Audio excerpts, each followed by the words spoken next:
മാവൂർ റോഡിൽ നമ്മുടെ ഗോകുലം മോളിൻ്റെയും അതുപോലെ ടിയാര ഹോട്ടലിൻ്റെയും ഇടയിലായി നമുക്ക് മറ്റൊരു ഹോട്ടൽ കൂടി തുറന്നിരിക്കുന്നു. ഇവിടുത്തെ ഭക്ഷണത്തിന് ശേഷം പരിശോധിച്ചത് ഇവരുടെ കിച്ചനായിരുന്നു.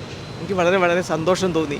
എല്ലാം വളരെ ശാസ്ത്രീയമായി അടുക്കോടും ചിട്ടയോടും കൂടി ഒരു പഴയ ഒരു വസ്തു പോലും അവിടെ ഉപയോഗിക്കില്ല എന്നുറപ്പ് വരുത്താനായി ക്വാളിറ്റി കൺട്രോളിന് വേണ്ടി മാത്രം ഒരു ഉദ്യോഗസ്ഥനെ നിയമിച്ചുകൊണ്ട് ശാസ്ത്രീയമായി എന്ന് ഞാൻ പറഞ്ഞതിൻ്റെ അർത്ഥം ഇതാണ്. അങ്ങനെ തന്നെയാണ് ഈ ഹോട്ടൽ പോകുന്നത്.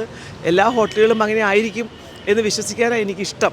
ഇവിടെ ഞാനത് നേരിട്ട് കണ്ട് ബോധ്യപ്പെട്ടു. ഡീപ്പ് ഫ്രീസിലേക്ക് തള്ളി വിടുമ്പോൾ പുറകിലുള്ളത് എടുക്കാൻ മറന്നിട്ട് മുമ്പിൽ വെച്ച സാധനങ്ങൾ മാത്രം എടുക്കുന്ന ചരിത്രമൊക്കെ മാറിയിട്ട് ഇന്നിപ്പോൾ എന്നാണ് ഒരു സാധനം വരുന്നത്, എത്ര ദിവസം ഉപയോഗിക്കണം, അത് ഡെയിലി ചെക്ക് ചെയ്യാണ്. അപ്പം അങ്ങനെയുള്ള രീതിയിലേക്ക് വന്നിട്ടുള്ള ഏറ്റവും മോഡേൺ ആയിട്ടുള്ള ഈ ഒരു സെയ്റ്റൂൺ എന്ന ഈ ഒരു ഹോട്ടൽ എന്നത് നന്നായി നടന്നു പോകട്ടെ.